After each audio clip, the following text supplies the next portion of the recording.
கவலையின்றி சுவாசியுங்கள். உலகின் தலை சிறந்த மருத்துவர்கள் உங்களுக்கு சிகிச்சை அளிக்கிறார்கள். தங்கம் மருத்துவமனை, நாமக்கல் மற்றும் கான்பூர்.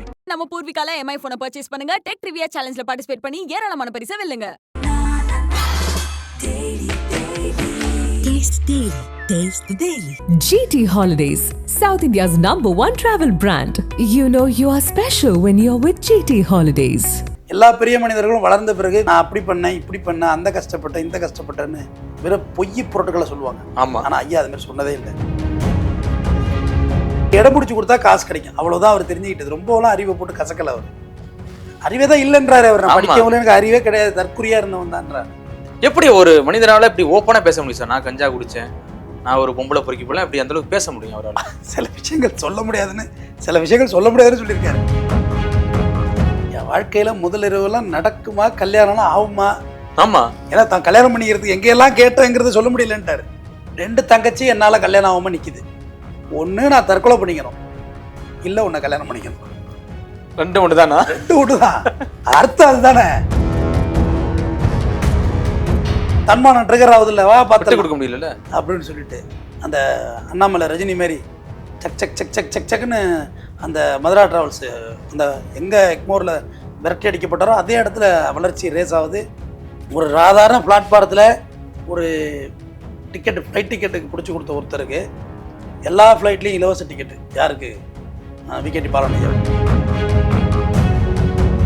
அவர் வேட்டி சட்டையோட ஒரு வாட்டி டூர் போட்டு கொடுத்துருக்காங்க. வேஷ்டி சட்டை ஏற்ற முடியாதுன்னு இருக்காங்க. செருப்பு போடல கடைசி வரையும். அவர் சும்மா ஒரு கையால் உதறாதவங்க கூட வந்துட்டு இன்னைக்கு வந்து நாட்டை பிடிக்கணும், ஆட்சியை பிடிக்கணும்னு இறங்கலாம். இவரெல்லாம் வந்து சைலண்டாகவே பண்ணிட்டு இருக்காரு.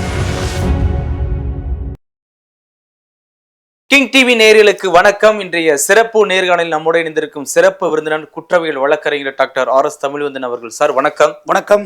பிரபல தொழிலதிபர், அதாவது பிளாட்ஃபார்ம் டு ஃப்ளைட் வரைக்கும் அப்படி முன்னேறின ஒரு தொழிலதிபர், மதுரா டிராவல்ஸோட ஓனர் விகேடி பாலன் இறந்திருக்கார் நேற்று. அவரை பற்றி சொல்ல முடியுமா சார்? வீரசங்கிலி கண்ணையா தனபாலன் அவரோட ஐயாவுக்கு ஆழ்ந்த இரங்கலை நான் தெரியப்படுத்திக் கொள்கிறேன். நம்ம தொலைக்காட்சி சார்பாகவும் ஊழியர் சார்பாகவும் என் சார்பாகவும் நான் அவரோட ஆழ்ந்த இரங்கல், அன்னாரை பிரிந்து வாழும் குடும்பத்திற்கு நம்முடைய ஆழ்ந்த இரங்கலை சமர்ப்பிப்போம். ஐயாவுக்கே இந்த வீடியோ சமர்ப்பணம். தூத்துக்குடி மாவட்டத்தில் பிறந்தவர். மிக மிக தீண்டாமை அதிகம் உள்ள கிராமத்தில் அவர் பாதிக்கப்பட்டவர். செருப்பு கூட போடக்கூடாது அப்படின்னு சொன்ன ஊரில் அவர் இருந்தவர். அவர் ஊரில் பொறுத்தவரையிலே அவருக்கு யாரும் வேலை கூட கொடுக்கல. படிப்பெல்லாம் ரொம்ப இல்லை, ரொம்ப கம்மி. அவர் தான் சொல்லியிருப்பார், மாதா பிதா குரு தெய்வம். மாதா அம்மா சொல்லியெல்லாம் நான் வளரல, நானாக எங்கேயே கடந்து வளர்ந்துக்கிட்டேன். மாதா பிதா தந்தை சொல் மிக்க மந்திரம் இல்லை, அப்பம் பேச்செல்லாம் நான் கேட்டதே இல்லை. குருவை கண்டா கல்லால் அடிப்பேன். தெய்வம் கோயில் பக்கமே போடுதில்லை. கோயில் திருச்செந்தூரில் இருக்க அறுபடை வீட்டில் நான் கோயில் பக்கமே போடுறதில்லைன்னு சொல்லியிருக்கார். எல்லா பெரிய மனிதர்களும் வளர்ந்த பிறகு வெறும் பொய் கதைகளும் புரட்டு கதைகளும், நான் அப்படி பண்ணேன், இப்படி பண்ணேன், அந்த கஷ்டப்பட்டேன், இந்த கஷ்டப்பட்டேன்னு சின்னத்திரை முதல் சினிமா நட்சத்திரம் வரை வெறும் பொய் பொருட்களை சொல்லுவாங்க. ஆமாம். ஆனால் ஐயா அது மாதிரி சொன்னதே இல்லை. யாரும் சொல்ல தயங்கும் சப்ஜெக்டை தன்னை பற்றி அவர் சொன்னார் வெளியில். இப்போ உங்களுக்கு தெரியும், அலுவலகத்தில் அவரோட புகைப்படம் இருக்குது. அவரை நான் நேரில் சந்திச்சதில்லை. ஒரே ஒரு முறை சந்தித்து பேசணும். ரொம்ப நேரம் பேசுறது எனக்கு வாய்ப்பு இல்லை. பிறகு ஒரு நாள் வாங்க அலுவலகத்தினாரு, நான் போகவும் இல்லை, இறந்தும் போயிட்டார். அவர் என்ன செய்கிறாரு, முதல்ல வந்து தீண்டாமே அந்த ஊரில் இருக்குது. ஊரில் ஒன்றும் இல்லை, சும்மா 10 பைசா 20 பைசா திருடிட்டு அப்பா காசை திருடிட்டு போய் படம் பார்க்குறது. யாரும் இவர் வந்து ரெஸ்பெக்டிவான பர்சனானே இல்லை. கஞ்சாவே மதிக்கல இல்லை, கஞ்சா குடிச்சிக்கிட்டு இப்படி தான் அவரோட லைஃப் ஸ்டைலு. இதை பற்றி கேரிங் இல்லாத ஒரு வெறுப்பு, அந்த தீண்டாமையை பார்த்து அந்த வெறுப்பாக கூட இருக்கலாம். ஒரு மனிதன் வந்து தன்னை குடிகாரனா, கஞ்சா குடிக்க காட்டுறான், வாழ்கிறான்னாலே அந்த சொசைட்டியை பிடிக்கலன்னு தான் அர்த்தம். சொசைட்டியை வெறுக்கிறான்னு அர்த்தம். சொசைட்டியை வெறுக்கிறான், அந்த கட்டமைப்பே வெறுக்கிறான், உடைக்கிறான்னு தான் அர்த்தம். உண்மையாகவே சொல்கிறேன். இது உளவியல், இது சைக்காலஜி பிரச்சனை. அப்புறம் ஒரு வழியாக ஊரை விட்டு உடையாந்துடுறாரு மெட்ராஸுக்கு. வந்து இங்கே படாத பாடு, சோத்துக்கு வழியில் குப்பை தொட்டியில் உள்ள சாப்பாடெல்லாம் எடுத்து சாப்பிட்றது. வேறு என்ன பண்ணுறது? சும்மா அப்படியே ஊக்கெல்லாம் கஞ்சாலாம் சாப்பிட்டுக்கிட்டு அப்படியே ஒரு இதாக போயிட்டுருக்கு லைஃபு. எக்மோரில் படுத்துருந்துருக்காரு ரயில்வே ஸ்டேஷன் வாசலில். அட்டி போலீஸ்காரங்க வந்து வெளுன்னு எடுத்திருக்காங்க. வீரசங்கிலி கண்ணையா தனபாலன் முழு பேர். பாலன் பிற்பாடு விகேடி பாலனா உருவாகிற வரைக்கும் அந்த பேரை பயன்படுத்துவோம். போலீஸ் அடித்து ஓடுறாங்கலாம் படுக்கூடாது 2 அடியெல்லாம் வாங்கிட்டு, அப்புறம் அதில் ஒரு நாள் எல்லாத்துலேயும் நல்ல போலீஸ்காரங்க ஒருத்தர் இருப்பாங்கல்ல, இங்கே படுக்கக்கூடாது, இங்கே வந்து போலீஸ் ரைடு அதிகமாக இருக்கும், நீ மவுண்ட் ரோடு பக்கம் போய் படுத்துக்கோ. அப்போ மவுண்ட் ரோடு இப்போ அண்ணா சாலை. ஆமாம். படுத்துக்கணுன்னு அந்த ஒரு மவுண்ட் ரோட்டில் நம்ம ஜெமினி பிரிட்ஜு, அப்போ பண்ணா மேம்பாலம், பழைய காலத்து ஜெமினி பிரிட்ஜு பழைய மெட்ராஸ்காரங்களுக்கு ஜெமினி பிரிட்ஜ் நல்லா தெரியும். அதில் ஒரு ஓரமாக படுத்துடுறாரு. படுத்தா அதே தான், அழுக்கு சட்டை, இன்னும் பிச்சைக்காரனாக படுத்திருக்காரு ஐயா. அப்புறம் விழிச்சு பார்க்குறாரு காலையில், பின்னாடி ஒரு பெரிய ரோவே உருவாயிருக்கு. லைனாக நிற்கிறாங்க. என்னடான்னு பார்த்தா ஒரு ஆள் வந்து 2 ரூபா. ஏன்னா இவரை பார்த்தா அமெரிக்கா போகிறதில்ல, கையில் ஃபைல் இல்லை, ஒன்றும் இல்லை, அழுக்கு வெட்டி அழுக்கு சட்டை, பல்லு கூட விளக்கலை, தலைமுடியெல்லாம் பஞ்சராக இருக்குது, எப்படியும் வெளிநாடு போகிறதுன்னு தெரிஞ்சு போச்சு. ஆனால் அவர்கிட்ட தான் கியூ ஸ்டார்ட் ஆகுது. ஒருத்தர் வந்து 2 ரூபா தர்றேன், இந்த இடத்த எனக்கு தெரியா அப்படின்னு இருக்காங்க. இப்போ ஒன்றும் புரியலை அவருக்கு ஐயாவுக்கு. என்னடா 2 ரூபா தர்றேங்கிறான், 2 ரூபா பெருங்காசு. ஆமாம், என்னடா அதுன்னு ஒன்று சரின்ட்டு 2 ரூபா வாங்கிட்டு அந்த இடத்த கொடுத்துருக்காரு. அப்புறம் தான் ஐயாவுக்கு தெரியுது, ஓஹோ இது அமெரிக்க எம்போசி, இங்கே இடம் பிடிச்சி கொடுத்தா காசு கிடைக்கும், அவ்வளோதான் அவர் தெரிஞ்சுக்கிட்டது. ரொம்பலாம் அறிவை போட்டு கசக்கலை அவர். அறிவே தான் இல்லைன்றாரு அவர். நான் படிக்கவங்களே எனக்கு அறிவே கிடையாது, தற்குறியாக இருந்தவன் தான்றாரு. Right, okay. டெய்லி போய் படுத்துறது, பகல்லாம் ஊர் சுற்றிட்டு நைட்டில் போய் படுத்துறது, படுத்து காலையில் இடத்த பிடிக்கிறது. 2 ரூபா அப்படியே ரூபாயை மல்டிபிள் பண்ணுறாரு அந்த பிளேஸ்மெண்ட்டுக்கு. பிளேஸ்மெண்ட் மல்டிபிள்னால் கொஞ்சம் ரேட்டை இன்க்ரீஸ் பண்ணுறாரு. அவ்வளோதான் தர முடியாது. என்னன்னா அவன் ஒரு ஏழை மாதிரி ஆகும் தானே. நான் 20 ரூபா தர்றேன், நான் 100 ரூபா தர்றேன், சீட்டு கிடைச்சா இடம் முக்கியம்ல. இல்லாட்டி கொஞ்சம் பேருக்கு தான் அவனால எம்போசி பார்ப்பாங்க அந்த டேட்டில். இப்போ எல்லாரையும் ஸ்லாட்டு போட்டு பார்க்குறாங்க. இன்னைக்கு வந்து உங்களுக்கு இப்போ அன்னைக்கு அப்படி கிடையாது. முன்னாடி போன ஒரு 20 பேர்னா 20 பேர் தான் பார்ப்பாங்க, 100 பேர் நிற்பாங்க வரிசையில். அப்போ ஒரு ரேட் அதிகரிக்க ஆரம்பிக்குது. அது இவருக்கு ஒரு செழிப்பை தருது. கொஞ்சம் ஆடையெல்லாம் மாற்றிக்கிட்டு அந்த இடத்த டெய்லி பிளேஸ்மெண்ட் பண்ணுறாரு. அப்போ அங்கே பக்கத்தில் ஒரு ட்ராவல்ஸ் ஏஜென்சி அவங்க வர்றாங்க ஐயாட்ட. சரி, இவ்வளோ பேரை நீ பிடிச்சி கொடுக்குறிய, இடம் பிடிச்சி கொடுக்குறிய, அந்த இடம் பிடிச்சி கொடுத்தவங்களை வந்து, ஏன்னா உள்ளே போகிறவங்க வந்து இந்த ஃப்ளாஸ்க்கு, சில அன்வான்ட் பேக்கு, கேஜெட் இதெல்லாம் உள்ளே எடுத்துகிட்டு போக முடியாது. ஏதாவது வெளில வச்சுட்டு போகிற பொருள் இருக்கும். அதை ஐயாட்ட கொடுத்து 10 ரூபா பார்த்துக்கோ.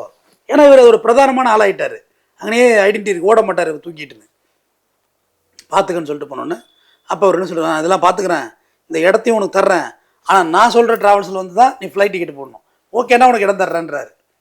இப்போ 100 ரூபா 200 ரூபா 5000 ரூபா 100 1000 ரூபாய்க்கு இந்த இதை விற்கலை, ஃப்ளைட் டிக்கெட் நீ நான் சொல்கிற இடத்துல போடு, நீ காசு தர வேண்டாம் எனக்குங்கிறாரு. Right, okay. அவனுக்கு என்ன இருக்குது, ஃப்ளைட் டிக்கெட் எங்கே வேணும் போட வேண்டியதானே. ஆமாம், இப்போ தான் நீங்கள் ஆன்லைனில் போடுறீங்க. நீங்கள் ஆன்லைன்லாம் குறிப்பிட்ட நிறுவனங்கள் தான் வச்சுருந்தது. சரின்ட்டு ரைட், ஓகே போடுறேன், டீல். நேராக அந்த ட்ராவல்ஸில் கொண்டு விடுறாரு. இப்படியா ஆளுகளை விட விட விட விட விட கொஞ்சம் வருமானம் பெருகுது.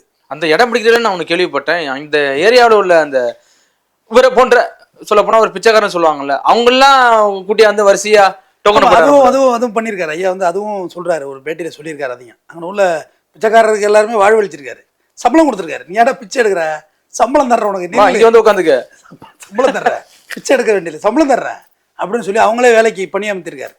அப்படியே லீட் ஆகுது, அப்படியே ட்ராவல்ஸ் வளருது. ட்ராவல்ஸ் வளர்ந்தோன்னே அந்த ஒரு 300 ரூபா வாடகையில் ஒரு அலுவலகமே போடுறாரு. அதே இடத்துல 300 ரூபா வாடகையில் ஒரு அலுவலகம் ஒன்று ஏற்பாடு பண்ணுறாரு. எங்கே அங்கே போடலை, அந்த இடத்துல போடலை, ரயில்வே ஸ்டேஷன் எதிர்த்தாப்புலேயே போடுறாரு. எங்கே அடித்து திருத்தப்பட்டாரோ அதுக்கு எதிர்த்தாப்புல ஒரு ஆஃபீஸ் போடுறாரு. 300 ரூபா தான், 300 ரூபா பெருங்காசு. அப்போ போட்டு அந்த ட்ராவல்ஸை மூவ் பண்ணுறாங்க. அந்த ட்ராவல்ஸ் என்ன சொல்கிறாங்கன்னா, ஏன் ஆஃபீஸ் போட்டாருன்னு தெரியணும்ல, சரி நீ தான் நிறையா கஸ்டமரை கொண்டு வர்ற, நீ ஒரு பார்ட்டாக எடுத்து செய்யுத, உனக்கு ஷேர் தர்றோங்கிற மாதிரி சொல்லிடுறாங்க. ரைட், ஓகேன்னா ஆஃபீஸ் போடுறாரு. ஆஃபீஸ் போட்டு அந்த டிக்கெட்லாம் இவர் கொஞ்சம் பார்ட்டாக செய்ய ஆரம்பிக்கிறார். அப்புறம் தான் ஒரு விசா ப்ராசஸ் இதெல்லாம் தெரியுது. அப்போ அந்த ட்ராவல்ஸ்காரர் என்ன சொல்கிறாரு, கல்யாணம் பண்ணிக்கோ அப்படின்னு சொல்கிறார். அப்போ தான் அவர் ஐயா சொல்கிறாரு, என் வாழ்க்கையில் முதல் இரவுலாம் நடக்குமா, கல்யாணம்லாம் ஆகுமா, இது எப்படி ஆகும், அந்த கேரக்டருக்கு எங்கேயும் யாரும் பொண்ணு கொடுக்க மாட்டாங்க. சரி பண்ணிக்கணும்னா பொண்ணு பார்த்தா ஒருத்தரும் கல்யாணம் பண்ணியே முன்னு வரல. எப்படி கட்டிக்குவாங்க அந்த கேரக்டரை, ஊரில் போக்குறீம்பாங்க. ஆமாம், ஒருத்தரும் பொண்ணு கொடுக்கல, சுற்றி படிச்சப்போ ஒருத்தரும் இல்லை.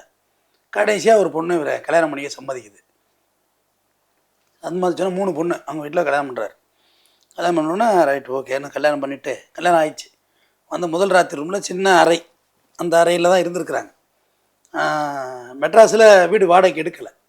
அந்த அறையில் இருந்தோடனே நண்பருடைய அறை ஒன்றில் இருந்திருக்கிறாங்க.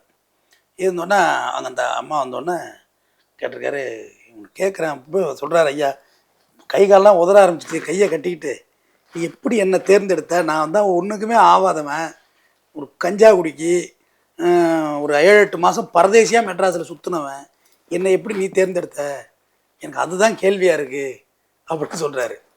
அவங்க பாருங்க, இப்போ ஒன்று எங்கள் வீட்டில் 3 பொண்ணு, இப்போ அலைன்ஸ் நான் தான் மூத்த பொண்ணு, எங்கே போனாலும் அதை கூட இதை கூடன்னு கேட்குறானுங்க. எங்கள்கிட்ட ஒன்றுமே இல்லை. 2 தங்கச்சி என்னால் கல்யாணம் ஆகாமல் நிற்கிது. ஒன்று நான் தற்கொலை பண்ணிக்கணும், இல்லை உன்னை கல்யாணம் பண்ணிக்கணும். 2 ஒன்று தானா? 2 ஒன்று தான். அர்த்தம் அதுதானே. ஒன்று நான் தற்கொலை பண்ணிக்கணும், அதான் முடிவில் இருக்கேன், இல்லை உன்னை கல்யாணம் பண்ணிக்கணும். தற்கொலை பண்ண என் உயிர் அத்தோடு போயிடும். ஏன்னா வழி விடணும், 2 தங்கச்சி உயிர் அத்தோடு போயிடும். வாழ்ந்து தான் பார்ப்போம், உன்னோட சாவறதுக்கே முடிவெடுத்துட்டேன், அதை விட உன்னோட வாழ்றதுல என்ன கெட்டுப்பட போகுது? அதானே. அவங்க தான் என்ன பெரிய கிளவராக இருந்திருக்காங்க, நாலேஜிட்டிக்கா. ஐயா சொல்கிறாரு, அன்று அந்த முதல் ராத்திரி அந்த சின்ன ரூமில் ஒரு மனிதன் பிறந்தான், அவன் தான் விகேடி பாலன். மனசில் புது ஆளாக பிறக்கிறாரு. அப்பா, இப்படி ஒரு விஷயமா நம்மளை கல்யாணம் பண்ணதில் இப்படி ஒரு விஷயத்த அவ சொல்கிறாளே, தற்கொலை பண்ணிக்கிறத விடவா நான் கொடுமையானவன்? தற்கொலை பண்ணிக்கணும், இல்லை நான் கல்யாணம் பண்ணிக்கணும் ஒன்னே பட் யூ ஒன்லையே. அப்போ அதை விடவா நான் கொடுமையானவனாக இருக்க முடியும்? இது என்னடா வாழ்க்கை, இது வேற மாதிரி வாழணும் அப்படின்னு சொல்லிட்டு புது மனிதனாக தன்னை இது பண்ணுறாரு. மதிதனை தெளிவு செய்து, பாரதியார் சொன்ன மாதிரி தெளிவு செய்து இறங்குறார். ரைட், ஓகே அப்படின்னு சொல்லிட்டு பார்த்தா மெட்ராஸில் வீடே வாடகைக்கு பிடிக்கல. அவர் வீடு வாடகைக்கு பிடிச்சிருக்கணும்ல. ஆமாம். அப்புறம் ஒரு போட்டு அடித்து ஒரு இடத்துல பணத்தை ரெடி பண்ணி அலுவலகத்திலே 2-3 நாள் தங்கிட்டு அப்புறம் வாடகைக்கு ஒரு வீட்டை பிடிச்சிட்டாரு. சின்ன வீடை பிடிச்சி, சின்ன ரொம்ப கம்ஃபர்ட்டே இல்லாத ஒரு வீடு பிடிச்சிட்டு பார்த்தா அவர் அப்படியே வாழ்க்கை போயிட்டுருக்கு. ஒரு நாள் அந்த அம்மா சொல்கிறாங்க, கொஞ்சம் மருத்துவச்சியை பார்த்தா கொஞ்சம் நல்லாயிருக்கும், பெண் மருத்துவச்சியை அப்படின்னா. என்ன வயிறு ஒரு மாதிரி ஊடுற மாதிரி இருக்குது அப்படி. இதெல்லாம் ஏன் சொல்கிறோன்னா இளைஞர்களுக்காக தான் சொல்கிறோம். ஏன்னா அவர் இந்த ரகசியத்தைலாம் வெளில சொன்னது இளைஞர்களுக்காக தான். கண்டிப்பாக. அப்போ நம்ம வாயாலேயே அந்த ஒரு விஷயம் வெளில போகணும், நம்ம வேறு எங்கேருந்து நம்ம எடுத்து பேசலை. சரி வாங்க அப்படின்னு ஹாஸ்பிட்டல் அழைச்சிட்டு போனால் பிள்ளைய கலைச்சிடலாம் அப்படின்ற முடிவு எடுக்கிறாங்க. கங்க்ராச்சுலேஷன் அப்படின்றாங்க. கங்க்ராச்சுலேஷனா, நீங்கள் அப்பாவை போகிறீங்க? அத்தாடி, நம்மளே பிச்சை, இதில் இதுக்கு மேலேயா புது ஒரு உயிராங்கிற மாதிரி ஆகிட்டு இருக்கு. சரி, வீட்டுக்கு வந்துட்டு அப்படியே யோசிக்கிறாரு, என்னடா சொல்கிறது, எப்படிடா கலைக்க அவளை கூப்பிட்றது அப்படின்னு. அந்த அம்மாவே சொல்கிறாங்க, நம்ம இருக்கிற அந்த சூழலில் இன்னொரு உயிர் இந்த உலகத்துக்கு வேண்டியதில்லை. சொன்னாரம்ல, நானே ஒரு பிச்சை, நீ ஒரு பிச்சை, நமக்கு இன்னொரு பிச்சை அப்படின்னு. என்ன நான் நினச்சதை இன்னும் சொல்லிட்டேன். அது சொன்னார், எனக்கு கடைசி வரையும் அந்த குற்ற உணர்வு இருந்ததுன்னு சொன்னார். இந்த கலைச்சி அப்போ அவங்க டாக்டர் ஆகிட்டாங்க, அந்த அந்த மகள்லாம். எனக்கு அந்த குற்ற உணர்வு இன்றைக்கு வரைக்கும் உண்டு அப்படின்னு தான் சொல்லியிருந்தார். 2 ஒரு மருத்துவச்சிட்டு போகிறாங்க கலைக்கிறதுக்கு. அவங்க 2 இது கேட்டாங்களாம். ஒன்று வந்திருக்கவன் கள்ளக்காதலானான்னு கேட்டாங்களாம். இல்லை, கட்டின புருஷன். இல்லை, இவனுக்கு தெரியாமல் வேறு எங்கேயாவது நீ வந்து புள்ள வாங்கிட்டியா கள்ளக்காதலன்ட்ட, உன் புருஷனுக்கு தெரியாமல் அழிக்கணுமா, இவன் தான் கள்ளக்காதலனாங்கிற மாதிரி அந்த ஆஸ்பெக்டில் கேட்டோன்னா அழுதுகிட்டே வெளில ஓடிடுறாங்க. வாங்க, என்னானாலும் பரவாயில்ல, இதே மாதிரி கேட்குறா, எனக்கு என்ன அப்படி ஆச்சுன்னு. இவருக்கு அந்த தன்மானம் ட்ரிகர் ஆகுது இல்லை, வா பார்த்து கொடுக்க முடியல அப்படின்னு சொல்லிட்டு வந்து அப்படியே வளர்ச்சி அபாரமாக மாறுது. அந்த அண்ணாமலை ரஜினி மாரி சக் சக் சக் சக் சக் சக்குன்னு அந்த மதுரா ட்ராவல்ஸு அந்த எங்கே எக்மோரில் விரட்டி அடிக்கப்பட்டாரோ அதே இடத்துல வளர்ச்சி ரேஸ் ஆகுது. பிள்ளையும் பிறந்துருது, 2 பிள்ளைங்க இருக்குது. அப்படியே வளர்ச்சி டிரான்ஸ்மிஷன் வேறு மாதிரி ஆகுது. அதாவது எப்படி சொல்கிறது, அது இதெல்லாம் நடக்குமா அந்த அப்படின்னு சொல்லிட்டு ஒரு தத்துவஞானி ஒருத்தர் சொல்லியிருப்பார், இந்த உலகம் அடுத்த நொடி உனக்கான ஆச்சரியங்களை ஏகப்பட்டது வைத்திருக்கு. நீ நினைக்க முடியாததை, நீ நெகட்டிவாக நினச்சாலும் சரி, பாசிட்டிவாக நினச்சாலும் சரி, நீ நினைக்க முடியாததே செய்து காட்டி விட்டு போயிடும். அது நம்ம மரணமாக கூட இருக்கலாம், நினைக்கவே மாட்டோம், இன்றைக்கி சாக போகிறோமான்னு நினச்சிட்டு இருக்கிறோம், பட் அதுவாக கூட எழுந்துட்டு போயிடலாம். கண்டிப்பாக. அது மாதிரி இவரோட டிரான்ஸ்மிஷன் வேறு மாதிரி ஆகுது. ஏகப்பட்ட வளர்ச்சி, அபார வளர்ச்சி, அப்படியே சரன்னு மதுரா ட்ராவல்ஸ் வளருது. ஸ்டாஃபு, வேலைக்கார போட்டு இந்த அண்ணாமலை தான் அந்த மாதிரி வளர்ச்சி அவர் எழுதுறாரு. எழுதக்குள்ள இன்னும் கடைசி வரைக்குமே அவருக்கு வந்து எழுத பிடிக்க தெரியல. ஒரு மாதம் எவ்வளோ வருமானம்? 100 கோடி. செலவு எவ்வளவு? சம்பளம்லாம் போட்டாச்சா? மிச்சம் இருக்கா? மிச்சம் இருக்குது. அவ்வளோதான் ஒரு கணக்கு கேட்டது. ஃபேஸ்புக், வாட்ஸ்அப் எதுவும் பார்க்க தெரியல, ஆனால் ஆள் போட்டு பார்த்தாரு. எல்லாம் ஸ்டாஃபு தான். ஒரு சாதாரண பிளாட்ஃபாரத்தில் ஒரு டிக்கெட்டு, ஃப்ளைட் டிக்கெட்டுக்கு பிடிச்சி கொடுத்த ஒருத்தருக்கு எல்லா ஃப்ளைட்லேயும் இலவச டிக்கெட்டு. யாருக்கு? விகேடி பாலன் ஐயாவுக்கு. ஆரம்பத்தில் ஒரு ஃப்ளைட்டில் போகும்போது ஃப்ளைட்டில் ஏற்றலாம் முடியும். ஃப்ளைட்டில் ஏற்றலை. ஒரு அதான் சொல்ல மறந்துட்டேன். அவர் வேட்டி சட்டை ஒரு வாட்டி டூர் போட்டு கொடுத்துருக்காங்க. சரி, நமக்கும் ஆசை போய் பார்த்துருவோம், ஏரோப்ளானில் ஏறி இத்தனை நாள் இப்படியே சுற்றுறோம்ன்ட்டு போயிருக்காரு. ஏற்ற முடியாதுன்னு இருக்காங்க. வேஷ்டி சட்டை அப்படின்னு செருப்பு போடல கடைசி வரையும் அவர். இதுவும் ஒரு உண்மை. செருப்பு போட்டுக்கல. செருப்பு ஏன் போட்டுக்கல? அது அந்த அந்த கிராமம்லாம் தீண்டாமை விட்டு நான் வெளில வரல, நம்ம மட்டும் ஏன் செருப்பு போட்டுக்கிட்டுங்கிற ஒரு மனநிலையாக கூட இருந்திருக்கலாம். அது அவருக்கு தான் கேட்கணும். செருப்பு போட்டுக்கல. ஏடா ஸ்லீப்பர் கூட போடாத ஒன்று எப்படா வெளில ஏற்றுறதுங்கிற மாதிரி இவரை ரிஜெக்ட் பண்ணுறாங்க. ஆனால் கடைசி நேரம் எல்லா ஃப்ளைட்லேயும் அவருக்கு இலவச டிக்கெட். எந்த ஃப்ளைட்டில் போனாலும் அவருக்கு இலவசம் தான். எங்கே போனாலும் ஸ்டார் ஹோட்டல்ஸ் அவருக்கு ஃப்ரீ. ஏன்னா அவன் ஃப்ளைட்டை நெப்பி கொடுக்குறதே இவர் தானே, டிக்கெட் கொடுக்குறது இவர் தானே. இவர் நினச்சா ஒரு ஃபைட்டு கம்பெனியை வாழ வைக்கலாம், இல்லைனா காலி பண்ணிடலாம். அந்த மாதிரியான சூழல். தமிழ்நாடு சுற்றுலாத்துறையில் வந்து இவர் ஒரு மெம்பர். அந்த கவுன்சிலிங் கொடுப்பாங்களே எப்படியெல்லாம் டூரிசத்தை டெவலப் பண்ணுறதுக்கு அதுக்கான மெம்பராக இருந்தார். தமிழ்நாடு அரசு சார்பாக ஒரு கலைமாமணி விருது வழங்கப்பட்டிருக்கு ஐயாவுக்கு. இது எல்லாத்தையும் விட ஆகச்சிறந்தது ஒன்று சொல்லி பார்த்தீங்கன்னா, சுற்றுலாத்துறை மேம்பாடு இருக்குல்ல, அதை பற்றி இவர் நிறையா கொடுத்த ஐடியாலஜி வந்து தமிழ்நாடு கவர்மெண்ட் ஒர்க் அவுட் ஆச்சு. அந்த அளவுக்கு வளர்ந்து வந்தார். இப்போ சமீப காலத்தில் தான் அவர் தொலைக்காட்சிகள்லாம் பேசினார். மற்றபடி இந்த மோட்டிவேஷன் இதெல்லாம் சொல்கிறாங்கல்ல, இதெல்லாம் அறவே எதிர்த்தார். என்னடா மோட்டிவேஷனு, ஒரு குதிரை, ஒரு யானை, ஒரு பன்னி, ஒரு குரங்கு இப்படி உட்கார வச்சு எல்லாம் ஒரே மாதிரி தாவுன்னா யானையில் தாவ முடியுமா? குரங்கு மாரி இல்லை, யானை மாரி குரங்க அப்படி நடக்க சொன்னால் நடக்க தெரியுமா? இல்லை. அதுமாரி தான் ஸ்டூடெண்ட்ஸ் எல்லோரும் வேறு வேறு. உன் மைண்ட் செட்டு வேறு, உன் மைண்ட் செட்டு வேறு, உன் மைண்ட் செட்டு வேறு. உங்கள் எல்லாரையும் உட்கார வச்சு நான் மோட்டிவேட் பண்ணுறேன்னா எப்படி மோட்டிவேட் பண்ண முடியும்னு கேட்டார். அதை கேள்வி கேட்டார். உங்களுக்கு ஐயா மோட்டிவேட்டாக அதை சொல்லணும், மோட்டிவேஷன்லாம் சும்மா ஏமாத்து, அப்படிலாம் மோட்டிவேட்லாம் பண்ண முடியாதுன்னாரு. அதுதான் அந்த விளக்கத்தை சொன்னார். அனிமல்ஸ் எல்லாம் வேறு வேறு, எல்லாம் ஒரே மாதிரி செயல்பட முடியுமா? அப்புறம் எப்படி இதை மட்டும் மோட்டிவேட் பண்ண முடியும்? மோட்டிவேட்லாம் யாரையும் பண்ண முடியாது, யாரெல்லாம் உருவாக்க முடியாது சொல்லிடலாம். யதார்த்த வாழ்க்கையே வெற்றி பெறுங்கிறது தான் அவர் ரொம்ப ஆழமாக சொன்னது. ஏன்னா ஆளாளுக்கு இன்றைக்கி வந்து 4 காசு சம்பாதிச்சோன்னே கிளம்பிடுறாங்க, நான் அதை மோட்டிவேட் பண்ணுறேன், இதை மோட்டிவேட் பண்ணுறேன்னு.